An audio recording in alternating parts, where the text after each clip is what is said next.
everybody, welcome to Money's No Object. I'm your host, Dylan Howell. This is episode number 110 of our YouTube channel and podcast, and I could not be more excited to continue sharing with you guys personal finance topics that I think could be useful to you in your long-term financial journey. Today, what we are going to talk about, as it is New Year's Day, woohoo, first day of 2021, then what we are going to talk about is New Year's resolutions. And I know a lot of people make New Year's resolutions. Very few people keep those New Year's resolutions. But we're going to talk about New Year's resolutions in the context of the financial action plan. And how can our financial New Year's resolutions be kept this year and into the future by just having a good plan that we can keep following and that we can push into the future with that plan as our guidepost as to where we need to go and what we need to do to keep these resolutions going. Before we get started though, if we could go down below, hit the big red subscribe button, like this video, leave any feedback in the comments down below as we go throughout this episode, any questions or comments that you may have, and I'll make sure to get back to you. If you're listening on Apple or Spotify podcast, then make sure to subscribe and leave me a review there. Follow me on social media at MNO with Dylan. I'm on all the major social media sites, and everything that I put out there is good supplementary material to the things I'm putting out in these long form YouTube and podcast episodes every single day. And then if you need help walking through your financial life, you need help to create a financial plan that works for you, and you need somebody to keep you accountable to that plan, then I can definitely help you do that. Just go to my website, www.mnowithdylan.com, click on the Work with Dylan tab, and then you can pick the financial coaching session type that will work best for you, and we can begin pushing towards your long-term financial goals.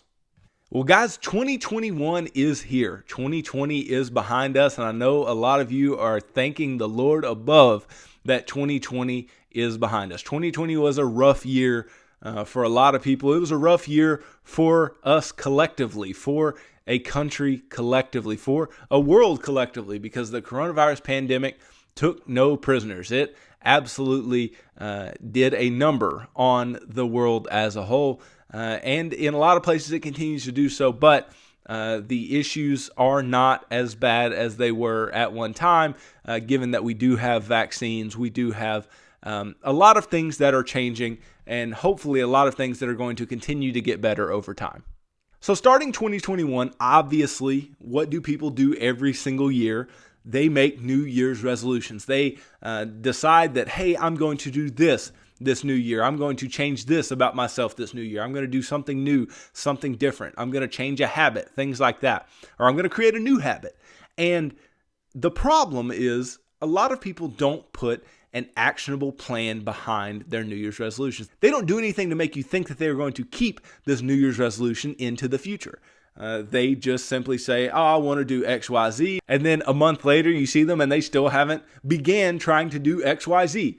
And that's simply because a lot of the things that we may want to do, maybe we don't want it bad enough to put a plan in place, or maybe we're too lazy, or maybe we just don't know how to get started. And so I want to help a lot today on how we can meet our financial New Year's resolutions via the financial action plan, because it is a plan that is in place that can help you to get to where you want to go financially, and that can help you to reach financial freedom and financial success, and how your New Year's resolutions can be met if you just follow this plan and just take it each step at a time, each part of the financial action plan at a time, until you get to that point where you are financially free and you do feel that you have kept that New Year's resolution over the long term and done what you wanted to do financially.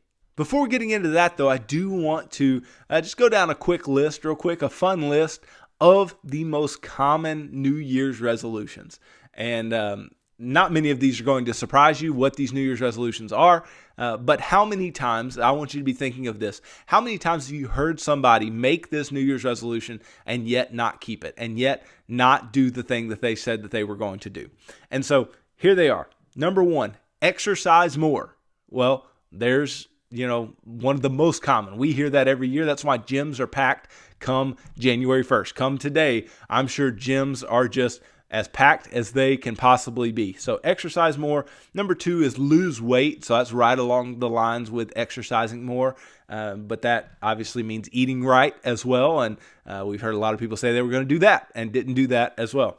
There's get organized, right? People want to get organized. They want to get their stuff together, get their life together in a lot of areas. And so getting organized is something that a lot of people want to do. People want to learn a new skill or hobby. So, maybe you want to learn how to play the guitar. Maybe you want to learn how to invest in individual stocks. Maybe you want, whatever it is you may want to learn, then there are skills and hobbies that everybody wants to learn, and they pick the new year to begin that quest.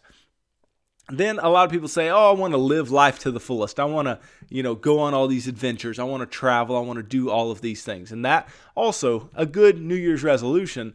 But how often do those plans get squandered? We've seen it time after time. Then number 6, one that is near and dear to my heart, save more money and or spend less money, right? Because that is what we talk about all the time. Spend less, save more. And living on less than we make and all these types of things. And that is the big idea that I really want to key in on in today's video. But that is one of the most common New Year's resolutions that you can have. The 7th is to quit smoking. Obviously, whoever takes on that dirty habit needs to quit because it does slowly kill you. But again, those things that are habitual are hard to break without a plan and without some type of guidance. Then spending more time with family and friends. This is something where you can make a conscious effort to do so, but it's also a great New Year's resolution. Then number 9 is specifically travel abroad more. Travel to other countries. Travel to Europe or to Africa or to Asia or any other major travel like that. And then number 10, and this is one of my favorite, and I try to make it and keep it every year, is to read more or continue reading at the pace that you were reading. Because I think we learn a lot from what we read. And I think reading is something that can keep us to continually learn about things that we're interested in or things that we didn't even know we were interested in that we may come across in a book and that may be particularly interesting. So number 10 is to read more. And so those are the top 10 most common New Year's resolutions. But again, I want to key in on number 6. I want to key in on saving more money and spending less money. And I want to key in on that along with some other New Year's resolutions that I'm sure some of you guys have that are a part of the financial action plan and things that maybe you haven't thought about, but maybe as I bring them up in this episode, you will be more inclined to make that a New Year's resolution of your own, and you'll know how to go about doing this thing. So here's a couple of New Year's resolutions along with saving more money and spending less money that I think you can take on and do in your financial life this year. I think one of the first ones that you can adopt is to be more generous, is to give more of your money away. We've talked time and time again about financial balance and how giving, saving, and spending should always be done in your financial life and should always be done in differing proportions depending on where you are financially. And I do believe you should always be giving. I do believe that you should always be giving to things that you believe in. You should be giving to things that you believe you can make a difference in and that your money is being put to good use. And so I think that if you don't give already, or if you don't feel like you give enough or are as generous as you could be potentially, then I think that having greater generosity is a good New Year's resolution to have. I think another more common New Year's resolution financially would be to get out of debt. There are so many people who are deeply in debt. That is just a hallmark of the U.S. Consumer is debt. And whether it's student loans, whether it's credit cards, whether it's car payments, whether it's any number of things that you could be indebted to, there are a ton of individuals in the U.S. that are in debt and want to get out. So their New Year's resolution may be, I want to get out of debt. I think that's a fantastic New Year's resolution to have. Sometimes it takes more than a year to do that. So this may be your New Year's resolution, but it may be a long-term goal of yours. and we'll talk about goals here in a minute, but the New Year's resolution of getting out of debt, I think, is a good one, or getting out of a specific type of debt, I believe, is a good New Year's resolution that can lead to you wanting to get out of all of your debt and to live a life of financial freedom. So I think that's a good goal to have as well. Obviously here, save more and spend less, living within your means. I think that is a huge thing that we can all get on board with. We can all say for a fact that living within our means is a great New Year's resolution to have, because it's going to lead to good long-term financial habits. It's going to lead to good long-term financial outcomes. And when we get those good outcomes, they come from doing things like this.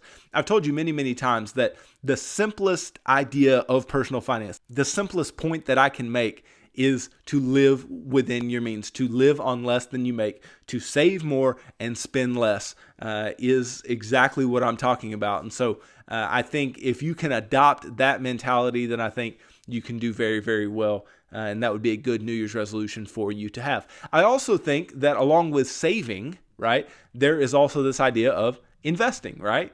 We may want to invest more. We may want to invest for the first time this year. We may want to open a Roth IRA, and maybe our New Year's resolution is to max out that IRA this year. Maybe that New Year's resolution is to max out the 401k this year. I think that's a fantastic resolution to have as well. I think another one financially that kind of goes along with investing, but it also goes along with paying off debt, is to pay off your home this year. I think if you're in a place where you believe that you can realistically do that within this year, that paying off your home as a New Year's resolution is an absolutely great goal to have. It's an absolutely great resolution to make. And going and doing that, though difficult in many, many cases, can be a great endeavor to chase after. Now, there are many, many more that I could go through and talk about financially, things that you may want to do over the course of this year and things that you resolve to do. But those are, I think, some really, really good ones to key in on, and some ones that we can tie in directly to the financial action plan. Now, I think the problem and the disconnect that many of us have when we make any of those resolutions that I just spoke about is that this resolution is not truly a goal yet. And maybe we never write it down. Maybe we never look at it again. Maybe we just say it, and it's just something that we think sounds good or something that we would love to do, but we don't believe that we can actually do it. So we don't put a plan in place. And I think when you are making a resolution that you really want to keep, those resolutions must turn into actual goals. And goals need to be SMART. I don't know if you guys have heard of this before, SMART. It's an acronym for the type of goals that you need to be setting. They need to be specific. So you need to say specifically how much money I want to invest this year. You need to say specifically what types of debt I want to get out of this year. So you need to be very, very specific.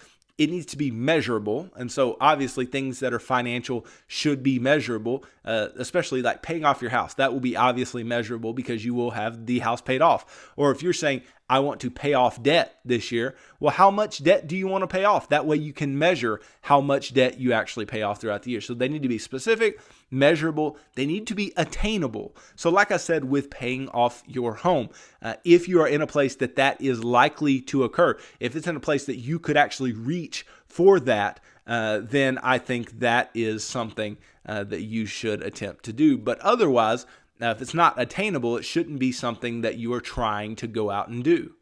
Your goals also need to be realistic and relevant. So that would be the R. S for specific, measurable, M, A, attainable, and then realistic or relevant for R. And so obviously in the same way that they should be attainable, that should make it a realistic goal, but it also needs to be a relevant goal. It needs to be something that is relevant to where you want to be in your life. It needs to be relevant to what you want to do over the long term. And so having something that is in that place, that is realistic and relevant, is extremely huge. And then it needs to be time specific. So I know for New Year's resolutions, a lot of us are like, well, time, it should just be for the end of the year. By the end of the year, I want to do this. Well, that can be perfectly okay, especially in this case where we're talking about New Year's resolutions. But you need to have that written down. You need to say that. You need to put that in place. You need to have that time boundary. Because if you just say, I want to lose 15 pounds, well, 15 pounds starting when and by what time? Because you may lose 15 pounds 5 years from now, but would you consider that meeting your New Year's resolution? I would say probably not. So we want to make sure that when we are making these resolutions, we're not just saying them. We're writing these goals down, these things that we actually want to attain, these things we actually want to do in our life, and making them smart. Again, specific, measurable, attainable, realistic or relevant, and time sensitive, right? So we need to make our goals in that way, and then we will be able to make some of these New Year's resolutions into a reality in our lives. Now, as I promised, I'm going to talk about the financial action plan. I'm going to talk about how my financial action plan can help you to take some of these common financial goals, these common financial New Year's resolutions, and turn them into a reality. So we'll start with being more generous. We'll start with generosity. Well, something that I tell you to do within the financial action plan, and I kind of begin and end with it. So I begin with doing a unique monthly budget. That is the first part of the financial action plan, is do a unique monthly budget. And within that unique monthly budget, what you should be doing is budgeting for your giving. You should be budgeting to be generous. You should put an amount of money in there that you believe is the amount you should give for that particular month. Now, depending on where you are financially, depending on what other financial action plan step you actually fall into, depends on how much you should really be giving. Like, I don't put specific guidelines as to you should give this much, you should give this much. But if you're in a place where you're trying to get out of debt, then you shouldn't be giving as much as somebody who has their home paid off. And that's an obvious statement, but you need to understand that. You need to understand that giving is at your discretion, but it needs to be done. It is a part of our financial balance. And so I begin with the budgeting, and budgeting says you need to budget for your giving. You need to budget so you can give the amount that you choose to give for that month. And then there's another part of the financial action plan that really speaks directly to giving, and that is the 9th part. The very end of the financial action plan is to be extremely generous, to be crazy generous, because at this point, what you have done, if you are at that 9th part, so I'm going to just run through the 9 parts real quick, and this is what you've done. So you're making a unique monthly budget, and you're still doing that at the 9th part, but that is something that you are doing. That's a habit that you've picked up. Then you have saved 1 month of expenses into an emergency fund, right? You began with that. Then you were taking your employer match in an employer-sponsored retirement plan that you may have with your work. Then you were paying off all consumer debt. So you've already done that. Then you save up 4 to 6 months of an emergency fund. Then you begin investing at least 15% of your income for the future. So you begin doing that. Then in the 7th part, you are paying off your home. So you get your home paid off. The 8th part, you're maxing out all of your investing options that you have. And then in that 9th part, you are being extremely generous. And so by that time, you should have so much discretionary income that you can give in a crazy, crazy, crazy way. And so if you're somebody who wants to be generous, you want to be more generous as your New Year's resolution, then what can help you is budgeting, right? You can budget. And if you begin to budget, then you can get in a place where you know exactly how much you're going to give and know how to give effectively and what you're going to give to, and that can really help. And the financial action plan can help you because if you walk all the way through it, you can be more generous than you ever imagined because you're debt free, you have money saved, you have proper investments that are going to take care of you over the long term, and you can give crazy amounts and make huge impacts in the lives of others. Then let's say you want to get out of debt. That's one of your New Year's resolutions. You're saying, I want to get out of debt, or I want to get out of this specific type of debt that I have. Well, as I just went through the 9 parts of the financial action plan, the 4th part of the plan is to get out of all consumer debt other than your home. And so it's right there in the plan. Get out of debt. But what the plan does is it puts you in a good position to be able to get out of debt. And so you see, before you are putting all of your income that you have left over towards these debts and working a debt repayment plan, which we've talked about several times, which is nothing more than listing your debts from smallest to largest in amount, attacking the smallest with all extra money that you have until it's paid off, and then rolling the minimum payment and the extra you're putting on that into the next debt and the next debt and the next debt and continue to pay them off and continue to snowball down your debts. That is what you are looking to do in that particular place. So as you are in that fourth step of the financial action plan, then that is what you're looking to do. You're looking to pay off your debts in that particular way. So any debt that you want to get paid off will obviously be in that debt repayment plan. And so you shouldn't have an issue with getting through any debts that you need to get through. But you'll also be in a place of some relative strength financially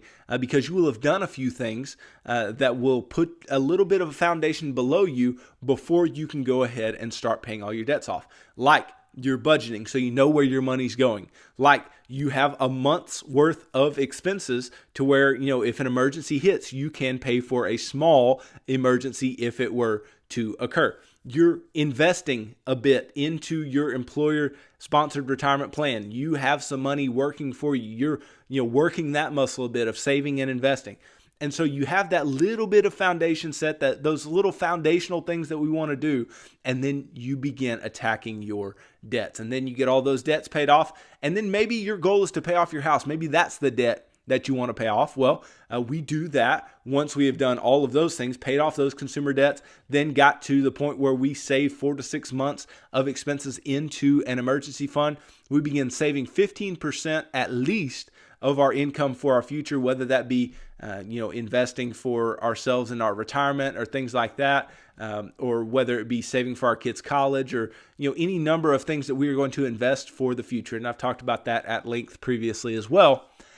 Then you get to the point where it's like, okay, while you're doing that, you should simultaneously be throwing any other money that you have left over onto your house to pay off your house early. And so right there is, if you want to pay your house off, that's where you should be. That's where you should be pouring money onto paying off your house.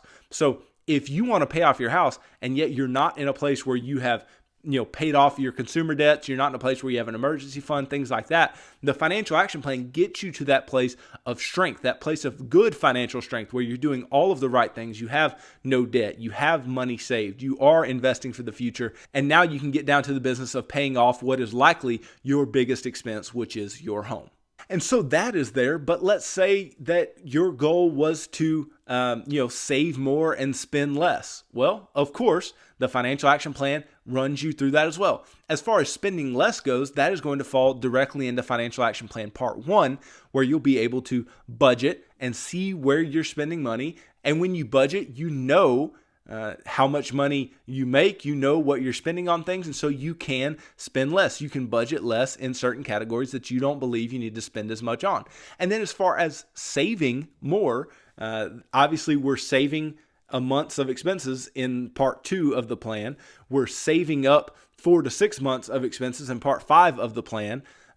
If you take saving onto the investing side, we're investing in part 6. We're maxing out everything and investing in part 8. So we are consistently doing this. We are spending less and saving more throughout the financial action plan. Now, when you get towards the end, spend money as you feel the need to spend money, but do it in a responsible way. But if your whole goal is to just get on track, get on a good plan, and you want to spend less and save more, the financial action plan can get you on track to do so. It can get you on track to be spending less on frivolous stuff and be saving more for your future.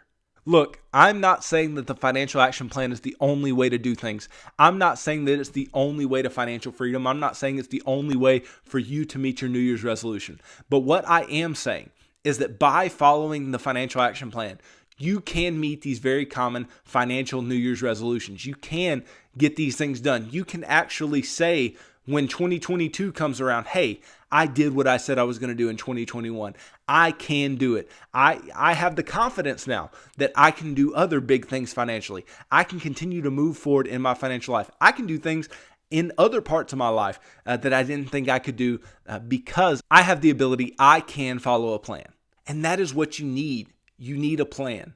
You need something that's written down. You need a goal. You need a set of goals that you're trying to reach, and you need a plan, and you need to say, okay, in order to reach that goal, I need to do this and this and this and this to put myself in the best position to get that goal reached in the most efficient and effective way possible.